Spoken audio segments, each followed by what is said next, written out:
Boa tarde, tudo bom, pessoal? Boa tarde. Tem mais alguém lá fora? Será que Tem. mais um?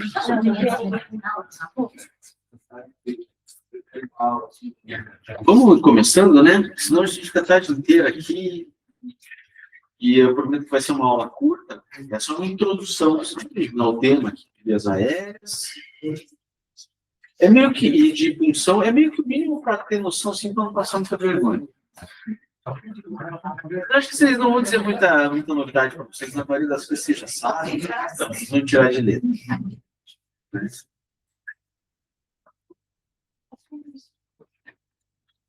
Vamos nessa?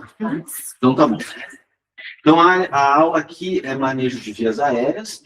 A gente tem um workshop que a gente faz, uma vez que a gente marca aí para o começo do mês que vem, é um workshop de manejo de vias aéreas, com essa aula de introdução de vias aéreas e via aérea difícil, com boneco, com videolaringo, com dispositivos supraglótico. Então a gente treina bastante e vê o protocolo novo, compara o protocolo antigo, o protocolo novo. Vai ser bem bacana. Mas por enquanto é só para a gente ter uma ideia aí do que a gente tem que ter de básico para conseguir acessar uma via aérea sem muitos percalços, tá bom? Bom, meu nome é Leandro, né? Eu sou o coordenador ali do Hospital Vita Batel. Tem duas UTIs lá, UTI 1 e UTI 2. Então eu faço a coordenação lá do Vita Batel, tá bom? Vamos lá. Aí eu também sou médico de voo, né? Assim, ó. Quinta-feira na Liga, quinta-feira agora, hoje depois da manhã, vai ter uma aula às 7h30, que eu vou dar uma aula de transporte aeromédico. Bem legal. Quem quiser, pode vir. Vai ser 7h30 da noite.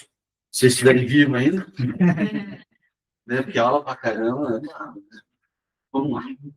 Professor, a aula vai ser aqui? Vai ser aqui. Se quiser vir, pode vir, só chegar. 7h30. Terça Tá bom? que vem. Quinta agora. Quinta agora. Já vai ter aqui. Já vou ver aqui. A gente tem aula toda semana. É a semana inteira vão ter aula. Então, quem tiver fôlego, fica aí, vai ter aula. A gente vai falar todo o transporte de paciente crítico, como é que transporta paciente com infarto, paciente neurológico, psiquiátrico, com doenças respiratórias, manejos do CUF, os conceitos de voo, a lei dos gases, e as melhores de transporte aéreo.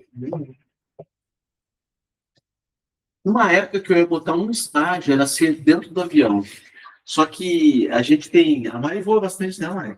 Bom, Eu faço a pós também, né? Faz a pós também, Tô acabando esse ano. Não. Então a gente faz os transportes, só que como não tem um volume muito grande, a gente não consegue montar uma escala certinha. Então, assim, a princípio é a demanda, né? Então, surge o voo, eu tenho que achar alguém para voar. Então, aí, normalmente, eu chamo os colegas aí que já fizeram pós, que tem uma certa ideia de TI. Se tivesse voos contínuos, dá para botar para vocês acompanhar. Vamos ver, né? Se esse ano dá uma implementada. Bom, voltando ao tema aqui, então, anatomia do sistema respiratório. Então, para a gente ter ideia do manejo adequado das vias aéreas, tem que lembrar, fazer uma lembrança na cabeça do todo o sistema respiratório, das vias aéreas altas, das vias aéreas baixas. Não, normalmente na aula eu me delongo mais, mas vocês já estão cansados, então eu vou passar mais rápido por isso aqui. A parte que vocês têm que ter uma noção maior são as vias aéreas altas, que compreende, então, assim, cavidade nasal, cavidade oral, faringe, logo atrás da cavidade oral, laringe, que encontra-se a glote, traqueia e a árvore traqueobronco, que está mais embaixo. Lembrando que a tua posição, quando você vai fazer uma intubação, é lá na cabeceira. Então, isso aqui está ao contrário. Tá? Indicações de intubação. Então, a primeira indicação é a insuficiência respiratória aguda. E a insuficiência respiratória pode ser hipoxia, hipercapnia. Qualquer uma das duas, se você não conseguir reverter com mecanismos não invasivos, a indicação é intubação. Tem um cara que vocês não conheciam, que é o Júlio Ivansan, que ele é, assim, um mestre da medicina intensiva, assim, né? Tira uma foto com ele. E ele no Congresso em São Paulo. E o cara é muito bom. E ele foi presidente da Sociedade Europeia, o cara que mais publica, uma sumidade mesmo. O cara é fera. E ele tem uma frase que ele fala assim, que hora que você acha que tem que entubar? Que hora que é a hora de intubar? Então, a hora de intubar o paciente é a hora que você pensou que tem que intubar o paciente. Você fala assim, será que eu intubo? Pode pegar o tubo, porque é essa hora. Tá? Às vezes, você faz um raciocínio linear e prolonga um pouco. Mas o paciente ganhar um tubo não é um problema. O problema é ele não ganhar, sabe? Eu vejo desse jeito. Você perdeu o time de intubar. Então, pensou que tem que intubar, já puxa ele ali e deixa do lado. Talvez não vai ser preciso. Então, a principal indicação é insuficiência respiratória aguda, tanto hipoxêmica como hipercápula. Oxigenação ou ventilação inadequada, aquele momento que ele está taquipneico, por qualquer motivo. Qualquer motivo. E daí você vai tentar tratar a causa lá, mas o paciente continua taquipneico. Por exemplo, uma acidose metabólica. Esses dias eu cheguei na UTI e tinha um moleque internado por cirrose diabética com 50 de frequência respiratória. E nego ali repondo, hidratando e tal. Eu falei, melhor intubar? Daqui a pouco você vai ter que fazer uma intubação de emergência. Né?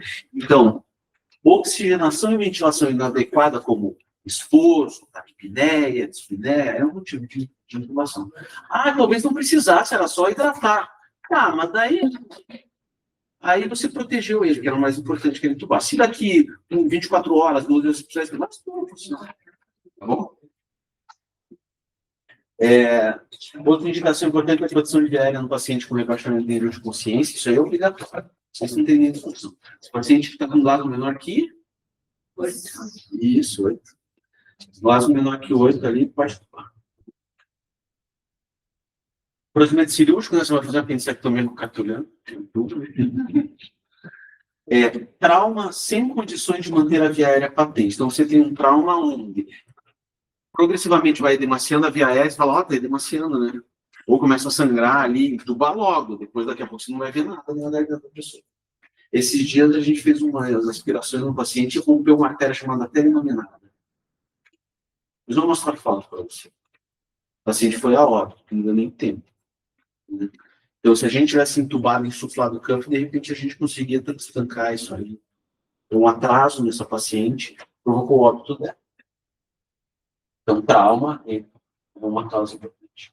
Paciente em choque com necessidade de reduzir o consumo de adoçantes. Isso aqui é muito comum. O que quer dizer isso aqui? Se vocês chegarem na UTI, tem um paciente lá com um choque, qualquer choque, fala um choque séptico, choque cardiogênico, com um lactato de 5, lactato elevado, você vai precisar diminuir o consumo desse paciente. Intuba, é melhor.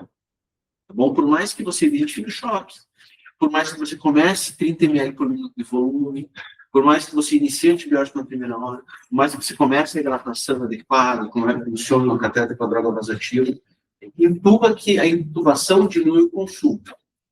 Tá bom? E aumenta a oferta. Esse é o segredo para a gente conseguir perfusão adequada.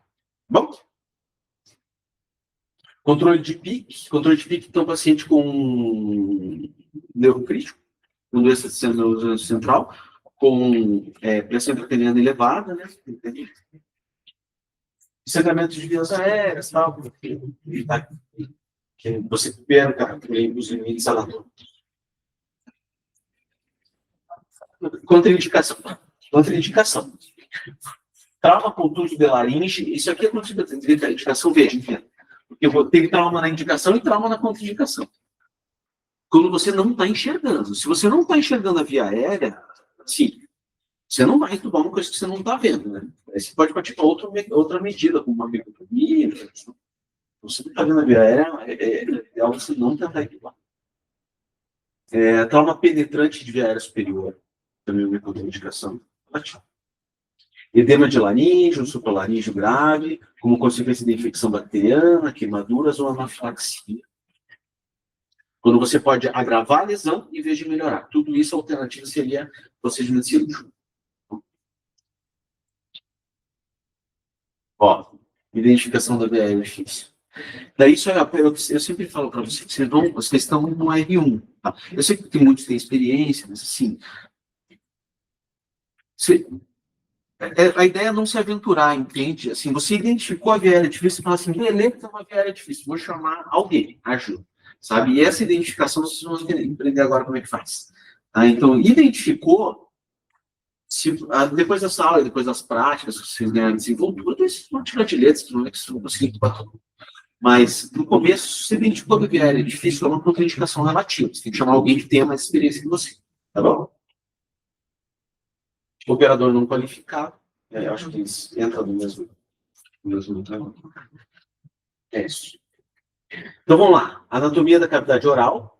Então, na anatomia da cavidade oral, a gente percebe na base a língua, as tonsilas, o palato mole, palato duro, palato mole, a úvula, né, e a laringe lá atrás. Então, essa é a visão do paciente com a boca aberta olhando para você.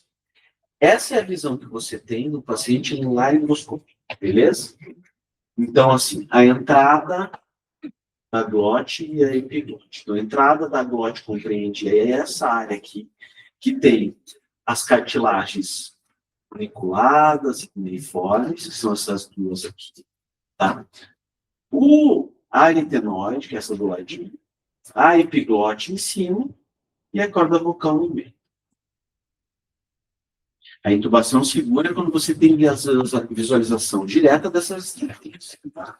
Se você não está vendo, não dá para intubar. Você está vendo. Não dá para intubar de uma maneira assim, usual. A gente tem umas outras técnicas. Tá?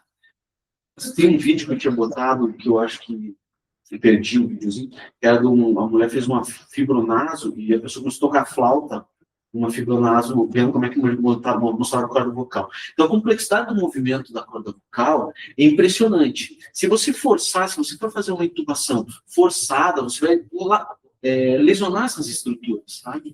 Então, o paciente pode no futuro ter problemas de fala, de deglutição. Né? Vamos lá. Então, aqui, essa é a fotografia que você tem numa entrada da laringe, né? A epiglote e a glote, tá? De uma criança, beleza? Isso aqui é feito com fibrolarinho, tá? Olha que coisa interessante. Da criança é um pouco diferente do adulto. Então, quando você vai fazer uma laringoscopia no paciente, você vai buscar, você não vai pinçar a epiglote. Você vai entrar na valécula, que é atrás da glote, e levantar. Por isso que você usa a lâmina Macintosh. Quando é criança, você já entubaram neném, criancinha? Não. É uma lâmina reta, assim, sabe? Porque você não consegue pegar a valécula atrás e levantar a glote. A glote ela caída, ela não tem tensão. Então, você tem que buscar a glote e a epiglote e levantar. Você está vendo a lâmina aqui, ó? Você pega ela aqui e levanta. Na hora que você faz isso, você faz um laringoespasmo. Olha que interessante. Então, assim, o paciente estava bem aqui, daqui a pouco você vai endoscopou, fez um laringoespasmo. Agora enfiar o tubo aqui, não clica. É uma coisa que acontece mais em crianças, título de curiosidade. Esse aqui é com vídeo laringo, uma foto do vídeo laringo, tá? Com o tubo ali. Tá? E esse aqui é uma foto da... Não lembro que eu fiz essa foto. Era uma, eu acho que essa aqui é com fibrobroncoscópio. Que a gente tirou essa foto. Mas você vê que com vídeo laringo e visualização direta, se você estiver bem posicionado, a ideia é que você veja essas estruturas que nem a foto que a gente viu. Bom. Então a gente já viu as indicações e as contraindicações. O que a gente precisa saber agora? Então, a gente decidiu que o paciente não tem contraindicação, que ele precisa intubar, que ele não tem contraindicação e tem uma indicação clara de intubação. Então, a gente vai tentar identificar as características da via aérea do paciente. Como? Então, assim, a primeira coisa que a gente tem que saber é se esse paciente pode potencialmente ter uma via aérea difícil de intubar. E daí a gente vai se preparar. Então, tem essa regra 332, já ouviram falar? Beleza? Abre a boca, ele tem que ter 3 dedos. 3 dedos do mento até o ióide aqui e mais 3 dedos até a base do pescoço, 2 dedos até a base do pescoço. Então, isso que o paciente acordado. Manda abrir a boca, mede aqui, mede aqui. Se não tiver 3, 3, 2, é uma via aérea difícil. Aí você tem que se preparar para uma intubação de via aérea difícil, beleza? Isso aqui é um negócio que eu achei, que eu acho que é boliviano, eu achei muito legal esse negócio, que é o esformococho, que é assim, ó. Então, cada letra aqui tem um significado. M é uma lampate. Se uma lampate da pessoa, que é a abertura da boca, for um valor maior que 3, ele ganha 5 pontos. Prever uma via aérea difícil. Se o paciente tiver a apneia do sono, ganha mais 2 pontos. Se ele tiver o pescoço duro, porque você não consegue fazer a flexão do pescoço, ganha mais 1 ponto. Bom. Abertura bucal menor que 3 dedos, ganha mais 1 ponto. Se o paciente tiver um Glasgow menor que 8, ganha mais 1 ponto. Hipoxemia severa, ou seja, ó, saturando menos que 80%, vai ser uma torada, essa intubação ganha mais 1 ponto. E se você, isso aqui é o mais controverso, se você não for anestesista, você ganha mais 1 ponto. Eu acho que a gente vê se elas foram anestesistas, sabe? Já começa com... Já tá achando que sabe. Aí, assim, ó, se tiver mais que 3 pontos, é uma via aérea difícil, tá? Então, esses são os códigos que vai ajudar a gente. Segue o jogo na avaliação. Uma lampate. Uma lampate, então, é abertura bucal, se o paciente consciente, nessa área, se estiver baixadão, não vai abrir a boca para você ver. Mas se ele estiver consciente, o residente, você vai de plantão lá. Daí o José fala assim, bicho, vai lá entubar o 2 lá. Aí você chega lá, o paciente vai consciente, você pede para ele abrir a boca. Você vai classificar em classificação 1, onde você vê todas as estruturas da cavidade oral, que nem a gente viu na foto lá. Vai classificar em 2, se você ainda consegue ver a laringe lá atrás, mas com dificuldade. 3, se praticamente você não vê a laringe. E 4, tem laringe na jogada. A partir do 3 aqui é uma via aérea mais difícil, tá bom? Tudo isso influencia na classificação. Na classificação de via aérea difícil. Uns anos mais tarde, depois que o Malampati inventou aquela classificação, o Comac e o Lehane fizeram uma classificação de 4 graus, que é com o laringo.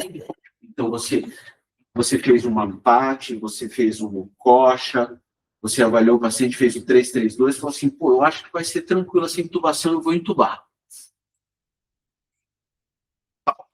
Posicionou o paciente, deixou todo o material separado, você laringoscopou. A hora que você laringoscopou, é isso que você está vendo. Grau 1, grau 2, grau 3 e grau 4. No grau 1, você vê todas as estruturas, inclusive as cordas vocais. No grau 2, você vê também, mas em menor quantidade. Isso aqui é uma via aérea fácil. Se você não viu a corda vocal e a abertura da glote, só viu as cartilagens aqui, é um grau 3. E se você não vê nada, é grau 4. Isso é uma laringoscopia, tá bom? Sempre que o paciente vir funcionar. Aí, depois que o Cormac e o Lehane inventaram essa classificação, o Tim Cook, ele aprimorou. E é essa que a gente usa. Porque não tem nada que é tão fácil que a gente não pode complicar. A gente pode complicar tudo. Nós vamos fazer isso até o final. Então, assim, o Tim Cook separou os graus do Cormac e Lehane em fácil, restrito e difícil. E ele ainda aumentou. O grau 2 em 2A e 2B, e o grau 3 em 3A e 3B. Tá? Então, grau 1 e grau 2 é intubação fácil, põe no laringoscópio e passa o tubo através daquele buraco. Está intubado. Não tem muito segredo. Grau 2B e 3A é restrito, é uma via aérea restrita. E grau 3B e 4 é uma via aérea difícil. O que seria aquelas bolotinhas aí? Então, a gente uma vez fiz uma aposta para saber o que é essas bolas. A bolotinha da língua? Eu acho que são as papilas. Não sei o que é isso. Eu já vi aqueles dentinhos. Veja, a ideia aqui é que você veja aqui as cartilagens. Não para de ver dente. E aqui, pelo menos onde deveria estar a cartilagem, você tem uma ideia que a cartilagem está aqui, ó. Se você enfiar um bunge aqui, a via aérea está aqui atrás. E aqui você não está vendo nada. Aqui você não tem ideia se atrás disso a entrada das cordas vocais está para cá, está para cá, está para cá, está para cá, está anteriorizado, você não está vendo nada. Mas aqui você tem ideia que ela está logo depois disso aqui. Tá? Porque isso aqui é a base da cartilagem.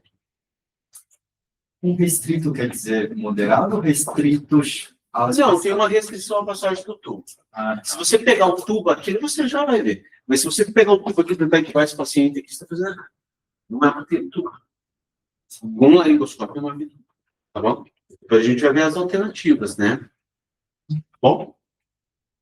Então, não. Então, assim, vamos preparar para entubar. A ideia que a gente prepare o paciente para entubar é que não aconteça isso que está acontecendo com essa coitada, né?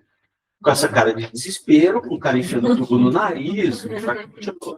Então, a ideia é que o paciente não pode estar com essa cara na hora de entubar, entendeu? É. Então, vamos lá, gente. Os materiais. Lâmina do laringoscópio. Para adulto, sempre Macintosh puro, tá? Quantas? Pega todas. Põe tudo ali. Põe tudo. Pergunta lá, quantas tem? Tem 18. Põe 18. Põe todas ali. Tá? Para não ter problema depois. Porque depois que vem a sudorese que você não consegue entubar, aí você pede para alguém achar, e daí ninguém acha, encheção de saco, negócio de louco. Então, deixa tudo separado. Às vezes, doutor, você quer lâmina 4 ou lâmina 5? Eu quero 4 ou 5 ou 3. Normalmente, a gente vai usar 4 ou 5. Tá? É difícil que a gente use uma 3, assim, tá bom? Tudo. Separa o 7,5, separa o 8, separa o 8,5, separa o 9. Acho que de 7,5 a 9 tem que estar ali. Eu estou falando sério. Porque os caras acham que eu sou retardado. Mas não é. Na hora não passa, você não consegue entubar. Daí é um desespero, sabe? E às vezes, se o paciente tem uma situação, um tempo de apneia curto, aí você põe o paciente em risco. Então, às vezes, você não precisa testar todos os tubos, mas você pega o que você acha que vai ser o tamanho do paciente, digamos que seja um 8. Você testa o 8, mas deixa o 7,5 ali e deixa o 8,5 ali também. Né? Se caso precise, você olha, não passou, ficou largo, aí você pede para a enfermeira pegar o outro tubo, tá bom? Cânula. Orofaringe, que é o Guedel. Também tem que deixar o Guedel do lado, tá? Normalmente o Guedel número 4. Tá bom? Por quê? Porque um dia eu era L2, lembro muito bem. E daí uma avó começou a saturar e convulsionar. E ela não tinha acesso. E saturando, e eu não conseguia entubar a mulher, e ninguém conseguia fazer diazepam, e de repente passa o doutoral. Pô, cadê o Guedel? Porque na hora que você está fazendo dela, sempre parece o chefe da firma. É verdade. Então, agora, toda vez eu ponho o Guedel ali. Porque às vezes, não é só por causa do chefe também, às vezes, quando você induz a sedação, cai o assoalho da boca, porque você relaxa toda a musculatura. O assoalho da boca cai em cima da via aérea. O paciente não ventila com a máscara. Sabe? E assim, quando você tem um Guedel, só postura o Guedel e começa a ventilar, tá aí. Graças a Deus, tá tudo bem. Né? Então, precisa ter o Guedel do lado. Tá? Estilete flexível. O que é o estilete flexível? Muito bem, alguns sabem tudo. Ó, estilete flexível. Também é importante ter do lado. Tá? Não é o fio guia. É o estilete flexível. Ele é flexível.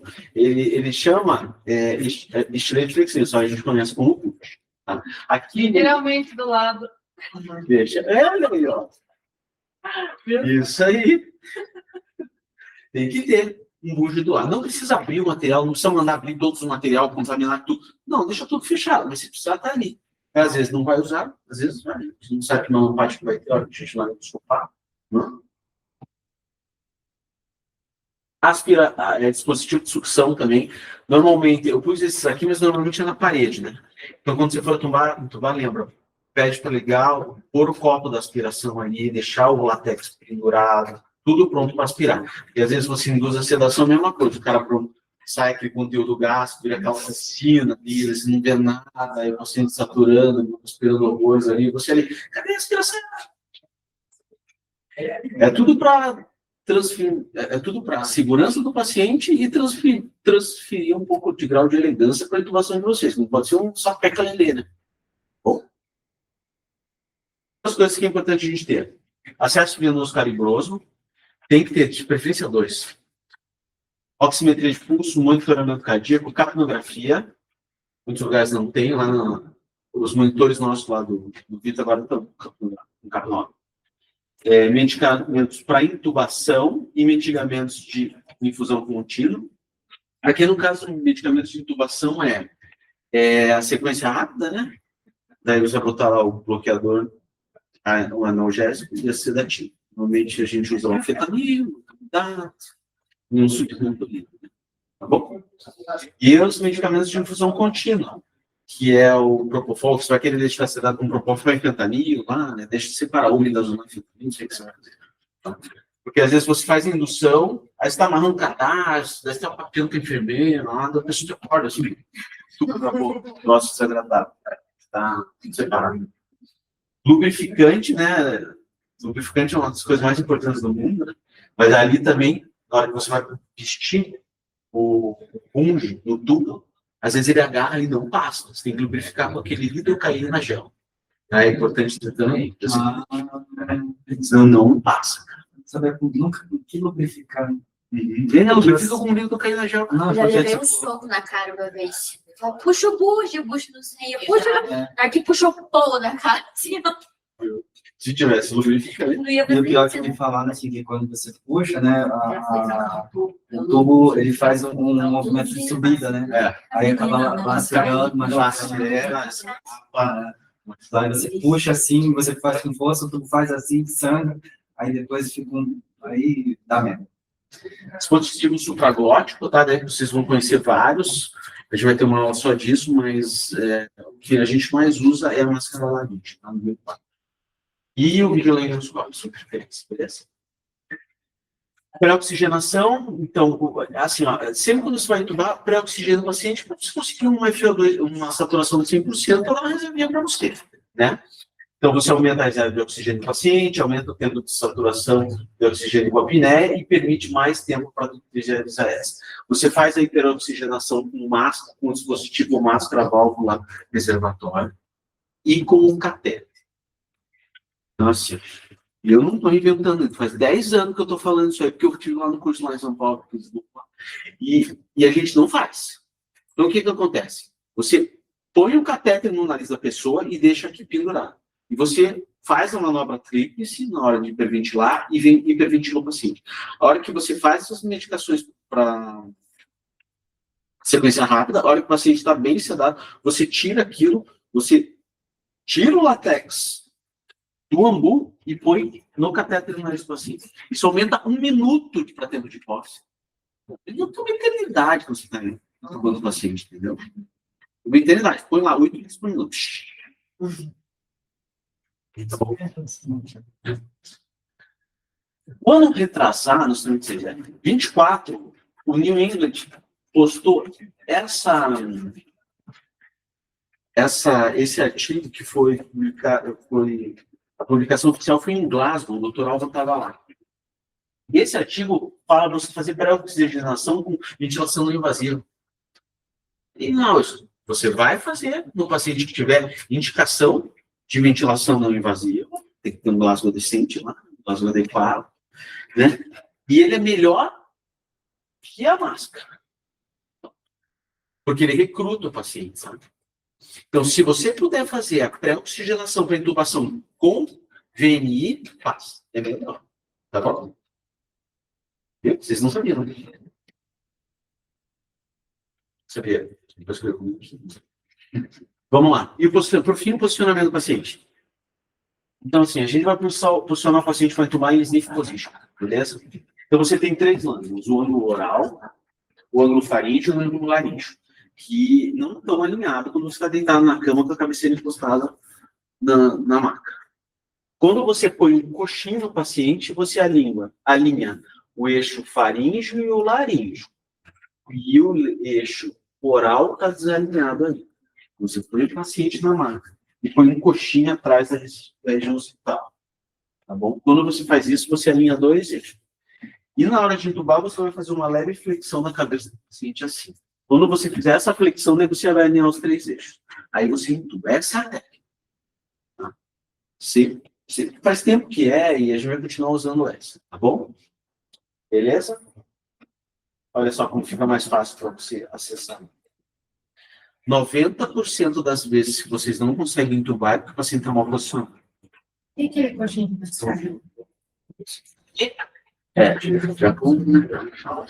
Já vamos falar. Beleza? Acabou. Vamos fazer o caso clínico rápido para não demorar muito, né? Vocês estão cansados. Então, assim, esses dois casos clínicos aqui foram dos pacientes que tiveram eliminações súbitas. Então, ó, paciente adulto, 56 anos, do sexo masculino, portador de hipertensão, diabetes, obesidade mórbida, com IMC de 42 e hipotireoidismo. Seu estado vaga na UTI do seu hospital, durante seu plantão, pelo plantonista do PA, que relata que o paciente estava estranho. Você vai ver que a gente adora o pessoal do PA.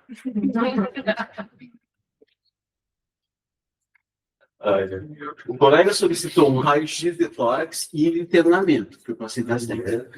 Ao chegar, ele tinha 35 de frequência respiratória, estava saturando 86 com catéter nasal 3 litros, frequência cardíaca de 110 e uma pressão normal. Tá? O IMC do cara era 42. O exame físico, ele tinha Glasgow 14, estava ansioso, pálido, ofegante, murmúrio vesicular com estertor percutante difuso, taquicárdico, pulso de musculatura acessória, tiragem intercostal. Tá uma beleza. Daí você falou, beleza? Viu o raio-x, né? O raio-x era isso aqui. Beleza? Vamos lá. Como proceder? Solicita VNI para melhorar a saturação e padrão respiratório. Chama o colega pneumologista para discutir. Chama o pneu. Melhorar a oferta de oxigênio com máscara, com reservatório, enquanto prepara o material para entubar. Solicita exame laboratorial, gás, hemograma, lactato, entuba só depois dos exames. O liga para o PA e briga com o plantonista. A tela piscou do ele, né? Para não colocar a VNI e ligar para o plantonista ainda. Agora você tem que resolver. A briga tem que acontecer. É cumprido. Então, a gente vai fazer, então, o C, né? Espera aí. Não, para alguém aqui. Tá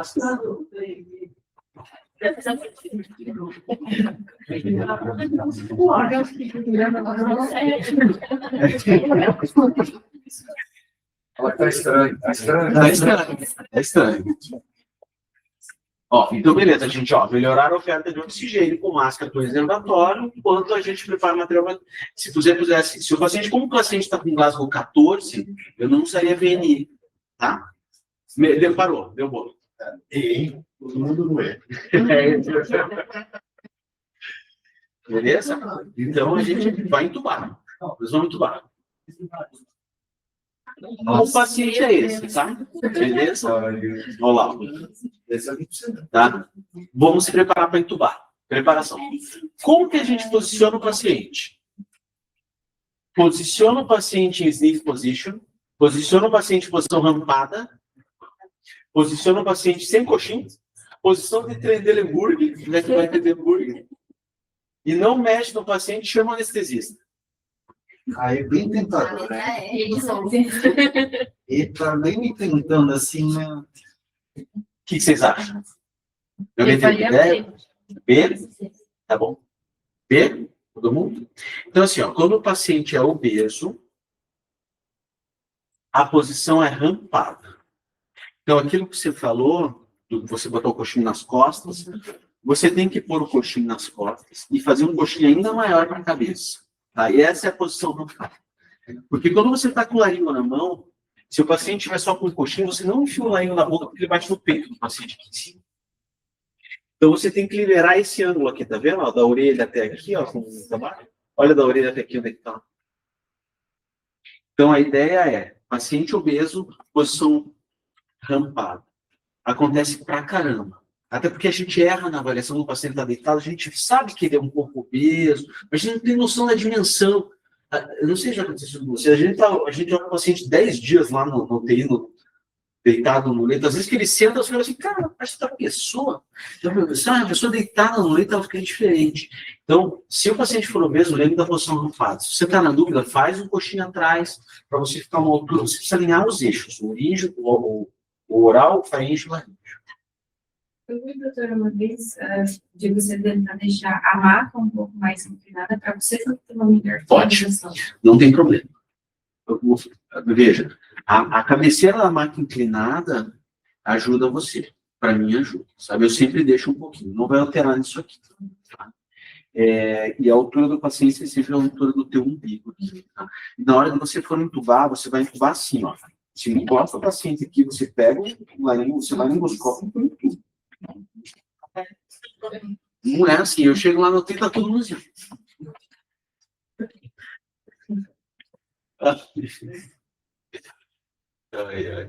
Durante a laringoscopia, você observa que o paciente possui uma classificação Cormack-Lehane 3A.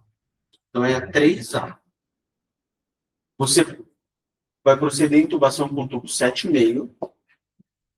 Solicita um videolaringo. Você procede à intubação com tubo 8 mais o fio guia. Você procede à intubação com auxílio de bunge ou você chama o preceptor? E de novo. Vai estar em todas. O que vocês acham? Alguém tem ideia? Procede de intubação com auxílio de bunge? Tá bom. Você também procede de intubação com tubo 8? Vamos ver lá. Então, assim, ó, gente. Classificação de Cormack-Lehane modificada por Tim-Cook. E a gente divide em fácil e restrito. Quando o paciente tiver uma via aérea na laringoscopia fácil, que é 1 e 2A, você vai pegar aqui no buraco. Não tem segredo. Qualquer um faz. Só que dá na hora do vascular, né? Mas no treinamento a gente vai ver com o boneco aqui. Quando o paciente tiver um grau 2B e 3A, que esse paciente era 3A, né? Aí a gente vai usar estilete flexível. Por quê? Porque você vai laringoscopar, você não está vendo a entrada aqui, mas você sabe que ela está aqui atrás, entendeu? Aí você só põe o bunge ali, e o bunge ele tem uma angulação na ponta, que você vai introduzir, e ele vai passar pelo anel tireoide, assim, daí você vai sentir na mão que você entubou e você não está vendo. Aí você só lubrifica o treco, aí você só passa e puxa o bunge, tá bom? Aí vai até o final. Se o paciente for um grau 3B e 4, aí não adianta usar estilete, viu? Que eu vejo direto também. Ou dispositivo supraglótico ou videolaringo. Tá bom? É isso. Mano. Doutor, já me falaram dessa técnica. Depois eu vi naquela série da HBO lá, o Pitch, mas eu nunca vi ser feita. Não, é do fio guia. Você pega um fio... Você no reverso? Você pega um tipo... você pega o fio guia, introduz assim pela agulha, né? Como se você estivesse pegando no central mesmo. Aí você introduz e o fio guia vai ficar Na boca. Aí você puxa o fio e aí isso você usa como guia. Você coloca o canto aí e faz. E aí, tipo, eu não achei nenhuma literatura em si que falasse sobre isso. Isso é gambiarra. Gambiarra, em inglês tem outro nome. Mas é uma gambiarra. Mas o sentido é o seguinte, quando você tem um paciente que está com tráqueo, e você perde essa tráqueo por alguma razão, na hora de trocar, você pode fazer uma intubação reversa. Você passa o fio guia pela tráqueo para cá, intuba aqui, daí puxa e progride. Tá? Agora, se você vai pegar uma agulha no pescoço da pessoa e enfiar já para aqui na traqueia, enfia para baixo e faz uma traqueotomia. Estão sendo idiota? Né? Só que você, sempre nos locais onde vocês vão fazer os procedimentos, onde vocês vão trabalhar no futuro, vocês têm que ter uma caixa de via aérea difícil. Tá? Vocês vão perguntar ao pessoal, cadê o material de via aérea difícil? Aí tem que ter um dispositivo supraglótico, uma punção por crico, lá no Vita tem. Você pede lá a caixa de via aérea difícil, tá lá a punção por crico. Como é que funciona? Você deita a cabeça da pessoa aqui, vai na segunda anel de colega, funciona aspirando, a hora que veio o ar, você está dentro da traqueia. Tira, que nem for fazer uma técnica de célula. Passa o fio guia, puxa a agulha, aí você pega um mecanismo que é um troço que parece um dedal, você só vai assim, a pessoa da pessoa. Vai estar customizado. Deve funcionar pela tua vez ali. Essa é a técnica, super fácil de fazer. Só que tem que ter esse dispositivo. E o que eu reforço é que nunca tem. Entende? Então, assim, a gente fica vulnerável no sentido do paciente cai numa situação que é not intubate, que é not reanimate, você não tem saída, porque ninguém tem uma clínica por função no lugar. Aí tem as gambiarras. Vai ter as gambiarras, esse treco louco aí, então, assim, né? Ou enfiar caneta no pescoço do cristão. Ou pegar um tubinho bem Ou pega um pequenininho, tubinho, é. menor tiver, passa por ali, tira. O pessoal pega material de acesso venoso e daí passa, é legal que passar, os caras vão raspando foto. Só não dá agulha, então é melhor não. Eu já pegar o bocate. É. Assim, O bocate também. coloca o bocate, conecta o 2, se fosse na de cânula, deixa aí e espera o anestésio chegar. Se tiver necessidade para vir, é legal. Não tiver. Tá bom, gente? Vamos lá para outra obra, outra mais rápida, aí a gente já terminou. É só umas técnicas de punção, troço rápido. É só para punção do acesso no centro.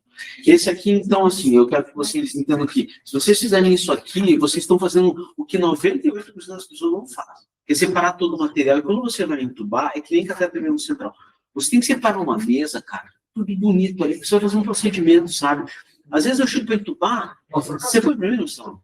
Você vai entubar, aí tá tudo jogado em cima do paciente, cara, parece um treco louco.